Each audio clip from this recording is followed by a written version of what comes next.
What's good? It's your boy Fanon. Well, I guess we can wrap home whether or not wrap up the conversation about whether the Nevada State Athletic Commission is going to let Canelo Alvarez get away scot-free with testing positive for Clenbuterol. And as we know earlier, the HBO suspended the promotion of the bout. A partner that did the closed circuit show in movie theaters pulled out of their promotion of the fight. The T-Mobile, I think it's the T-Mobile Arena, or has now offered refunded tickets.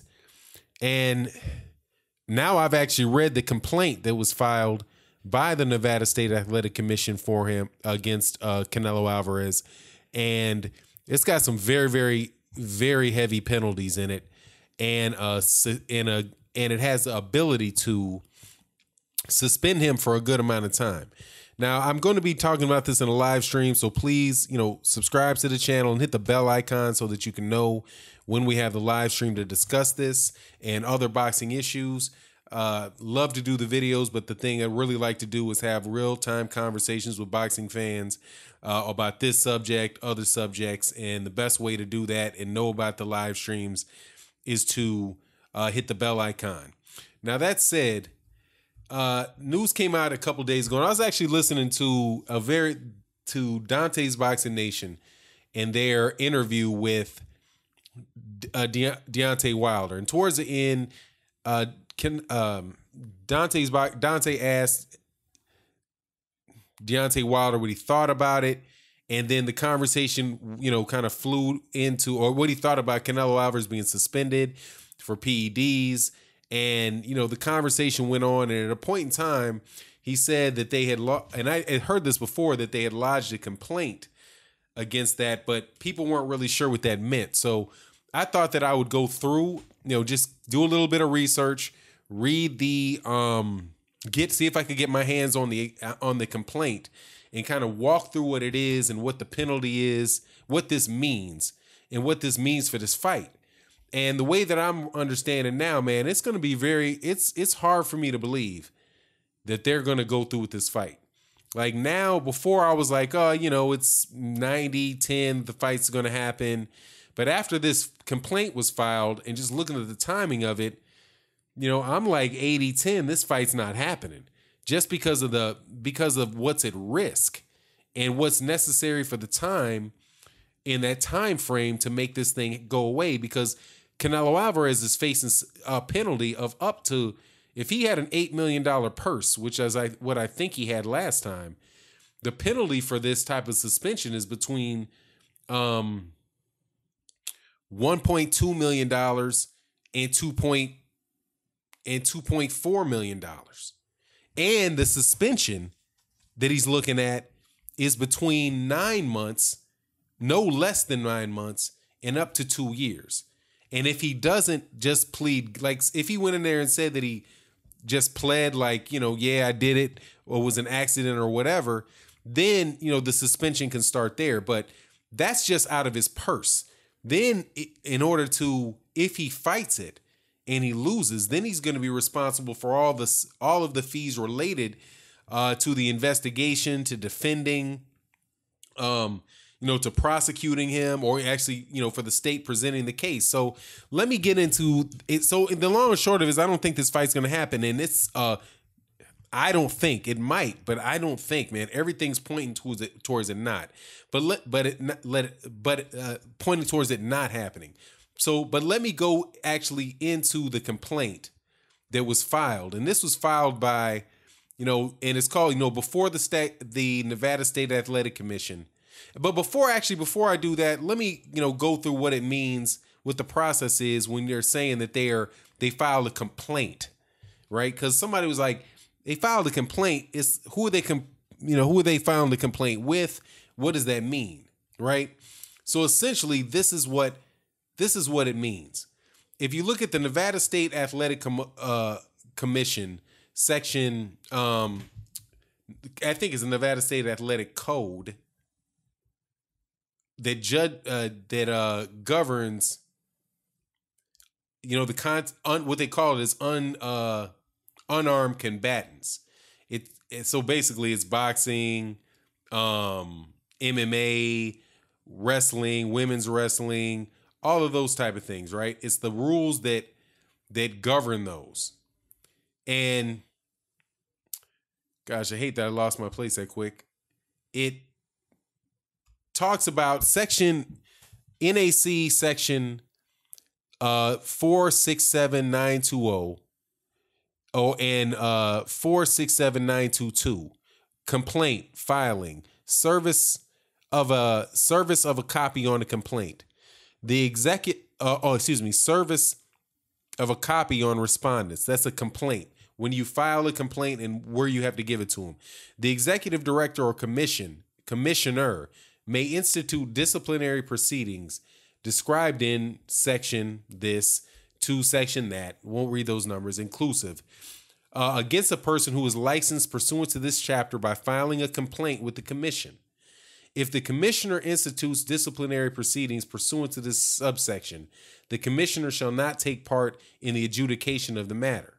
So pretty much what happens is the commissioner, the executive commissioner, files, and in this case it's Rob Bennett, the executive director of the Nevada State Athletic Commission, Department of Business and Industry, State of Nevada, filed it to the commission. So he'll have to recuse himself from covering the issue, but that's who they are.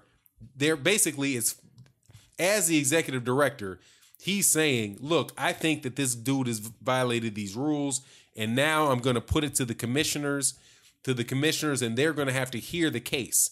And then there's a process that they go through in order to find out, to adjudicate it, to basically take it to trial, but basically have hearings in front of the commission. And the first part of it is he's got to serve the respondent. Canelo Alvarez has been served. He's been made aware that that they filed this complaint against him.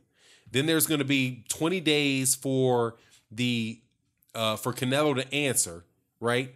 And file an answer, which means he's got to have a lawyer. A lawyer's going to have to file a brief. They're going to have to say, he's going to have to admit or deny it. Then specifically, they're going to have to say which allegations that they're going to acknowledge and which ones they're going to say are not true.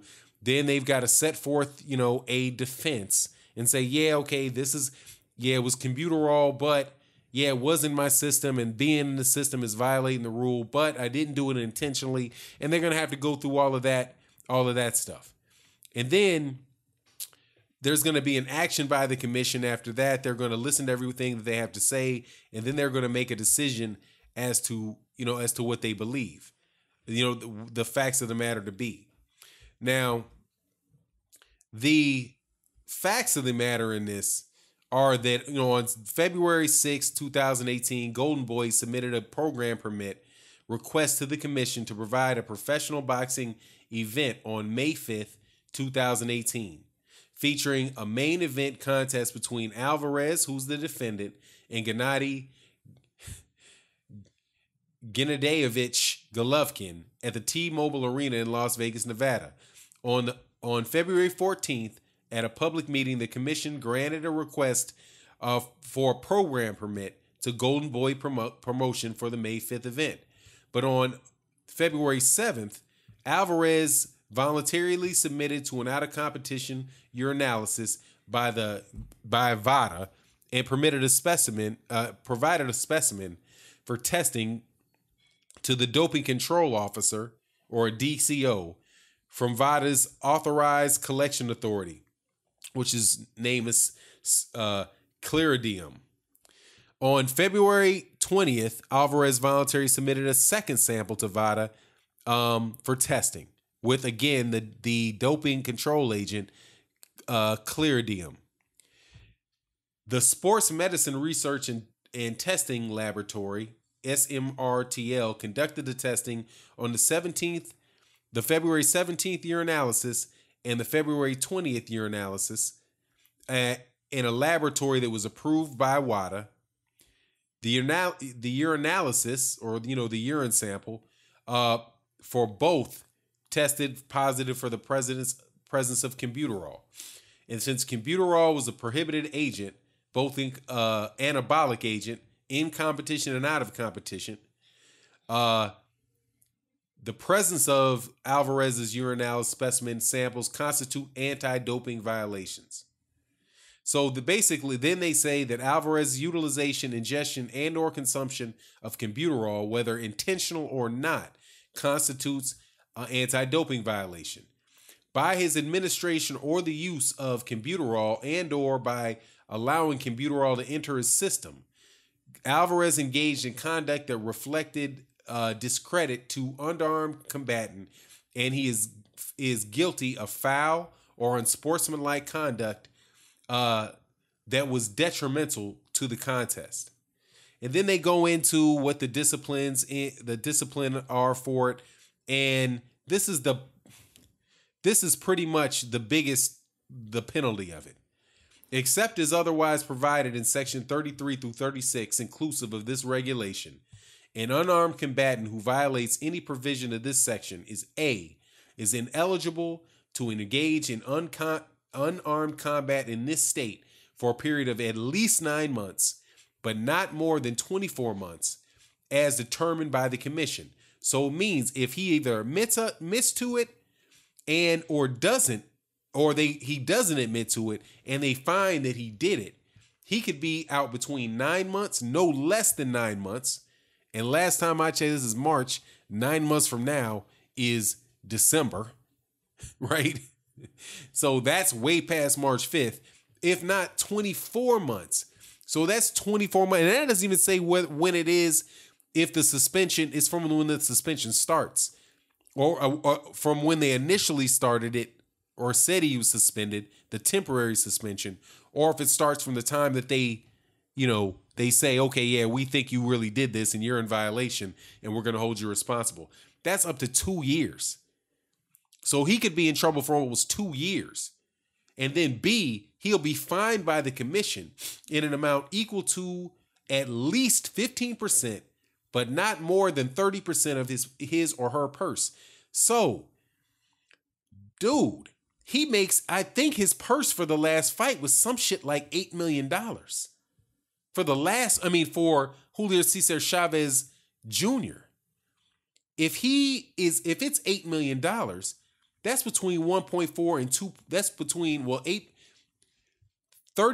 is 2.4 million, and 15% is 1.2 million. So he's looking at the outside of it, right? He's looking at a $2.4 million penalty plus whatever type of administrative fees that the state incurs in charging them, plus up to a 2-year suspension. That, my friends, is heavy duty business. That's heavy duty. That's I don't want to say it's career ending, but man, it is major. Now, my understanding from the article that I read from, and this was in the where did I get this from? I got to remember. I do believe that this was there might have been in the Nevada Las Vegas Review. Excuse me.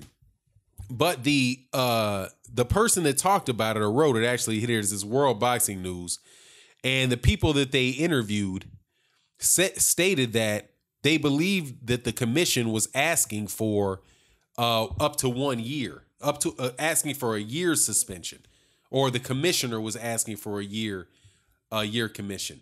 When I'm looking through the what they're actually asking for in the relief, it says, based on the allegations contained herein, the executive director prays for relief as follows: that the commission impose a penalty of ineligibility against Alvarez pursuant to these sections. So they want to suspend him. B, that Alvarez pay the applicable costs of the disciplinary hearing, including investigative costs, attorney's fees, and or drug testing fees. C, that Alvarez provide the commission with his negative urine test for prohibited drugs through a drug of abuse panel and a steroid and diuretics panel upon filing for his next application for an unarmed combatant's license, and D, for such other and further relief as the commission may deem necessary, deem just or proper. So basically what they're saying is we want, and the NRS section 667-110, and I have 67-110 with me. Let's just roll back up to this. I do believe that's what they said that penalty was. That penalty that is 67 110. Okay, I'm sorry. I hate doing this in the middle of the video, but 67-110 is up in here. Again, that is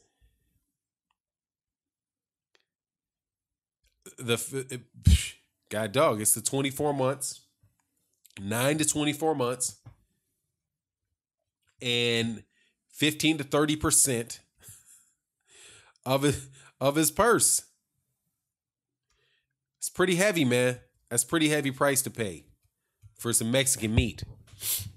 For eating a bad tamale from a street vendor. That's heavy penalties, man. So that said, I don't see exactly how this fight's going to go off, man. I don't see how it's going to go off. Number one, he's got to defend these allegations. And my understanding is that the Nevada State Athletic Commission is going to, they pushed it back. I don't have the date in front of me, but oh yeah, it's for April 18th. So now they have an hearing in April 18th, which is 20 days for him to answer, and they got him on the 27th. So I mean, they're kind of pushing it through a little bit, because if they served him on the 27th of March, they served the complaint to him on the 27th of March, and he's got 20 days to respond. 20 days from the 27th of March will be right around the 15th, or excuse me, the 17th. Right. So yeah, basically it says now the hearing's on the 18th. So we'll see what happens, man. But you know, this is when this first started happening, I didn't think that they were going to throw, that they were going to try to charge him, or not charge him, because it's not a criminal thing. But basically, they were going to file a complaint, and they were going to seek to go through an adjudicative hearing and determine the facts necessary to see whether or not this dude needs to be out for that long. Now, I did look into it, and there is basically he violates it if he's taken anything over the limit, over the amount of limit, or I'm sure that they can make some type of argument. But then again, it says that whether you did it intentionally or not, if it's in your system, you're responsible for it. And so it'll be interesting to see. But normally I would say, hey, man, he'll be able to get off this. It's not going to be a difference. But dang, now, with them having offered refunding the tickets, having the HBO stop promotion, having the closed circuit TV people stopping their promotion. You have Gennady Golovkin getting all up in a huff, talking about how the dude's a cheater, this, that, and the other thing. And now you have this on top of it, where he's going to have to go through this hearing. He's going to have to produce evidence. He's going to have to go through all of this. And then to think that he can get through this hearing when just on the face of it, he's already guilty. It said whether he did it intentionally or not, as in no excuses. You either did it. If it's in your system, you're responsible for what's in your system. They're going to have to come up with it's going to be interesting to see whether they can make an argument, what their argument's going to be to get him off of this. More than likely, I have to, just looking at it from what I can see, man, it's looking like this dude might get a year suspension.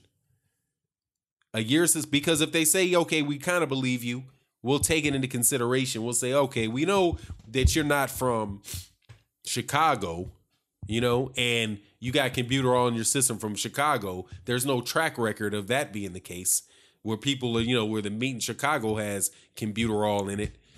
All right, so maybe we'll just think, all right, there's an outside chance that you just didn't straight up just flat out juice up, but then they could take into considerations how much was in the sample.